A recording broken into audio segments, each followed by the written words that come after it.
Assalamualaikum warahmatullahi wabarakatuh. Bersama saya di Uno IPAS Channel. Jangan lupa subscribe, like, dan share. Yang paling penting adalah komentar Anda semua. Salam literasi.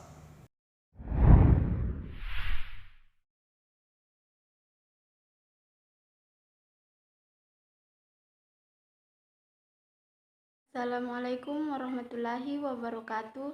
Perkenalkan, nama saya Tiara Irfani, kelas 10 MIPA 2 SMA Negeri 1 Kodeoha.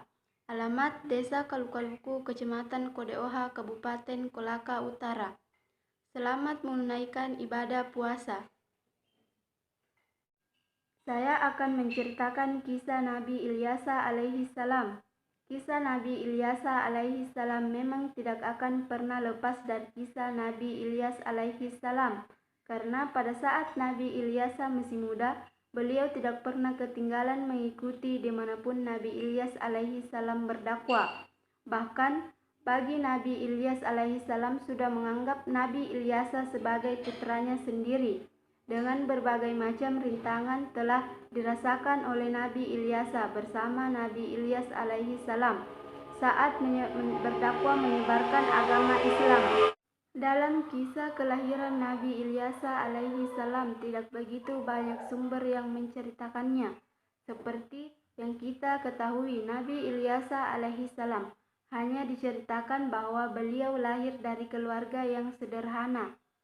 Beliau adalah putra dari Aktub bin Ajus. Dengan melihat silsilahnya yang ada, Nabi Ilyasa alaihi salam adalah keturunan yang empat dari Nabi Yusuf alaihi salam. Beliau putra dari Aktub bin Syitim bin Ilfahi bin Yusuf alaihi salam. Sedangkan Nabi Ilyasa alaihi salam tinggal di sekitar lembah sungai Yordania. Nabi Ilyasa alaihi salam diangkat menjadi nabi untuk meneruskan perjuangan Nabi Ilyas untuk meneruskan akidah kaum Bani Israel ke jalan yang benar.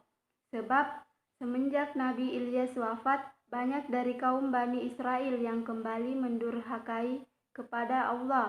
Karena mendurhakai kepada Allah Subhanahu wa Ta'ala, mereka kembali menyembah berhala dan mengingkari ajaran Nabi Ilyas alaihi salam yang telah diajarkan. Mereka semua bahkan tidak takut akan azab Allah dan bertindak sesukanya untuk kembali melakukan perbuatan dosa dan kemaksiatan. Pengalaman Nabi Ilyasa alaihi salam pun tidak kurang sedikit pun, karena selama mendampingi Nabi Ilyas alaihi salam berdakwah, beliau selalu mengambil hikmahnya. Dari hal tersebutlah yang menjadi motivasi tersendiri bagi Nabi Ilyasa alaihi salam dalam menghadapi kaum Bani Israel. Diterangkan dari berbagai sumber bahwasanya kisah kehidupan Nabi Ilyasa berawal dari kisah Nabi Ilyasa alaihi salam saat bersembunyi di dalam rumahnya. Semua itu disebabkan karena Nabi Ilyasa dikejar-kejar oleh pasukan kaum Bani Israel untuk menantang dan meluruskan perbuatan Raja Ahab untuk meninggalkan berhala Baal. Maka dari itu Raja Ahab marah dan menyuruh para pasukannya untuk menangkap Nabi Ilyasa alaihi salam. Dalam pengajaran ini Nabi Ilyas alaihi salam kebetulan bersembunyi di rumah Nabi Ilyasa alaihi salam. Pada saat itu Nabi Ilyasa alaihi salam berusia remaja dan tidak bisa apa-apa karena penyakit yang diberikan oleh Allah Subhanahu wa Ta'ala kepadanya. Meski sudah berusaha untuk mengobatinya, namun penyakit yang beliau derita tak kunjung sembuh. Setelah Nabi Ilyas datang, kemudian Nabi Ilyas alaihi salam disambut dan dijamu dengan sangat baik oleh keluarga Nabi Ilyasa alaihi salam. Karena kebaikan keluarga Nabi Ilyasa, Nabi Ilyas pun melihat Nabi Ilyasa yang sedang menderita penyakit. Kemudian Nabi Ilyas alaihi salam memohon kesembuhan kepada Allah Subhanahu wa Ta'ala. Doa Nabi Ilyas pun dikabulkan oleh Allah Subhanahu wa Ta'ala, yang mana dengan kuasa Allah, Nabi Ilyasa pun langsung sembuh total dari segala penyakitnya.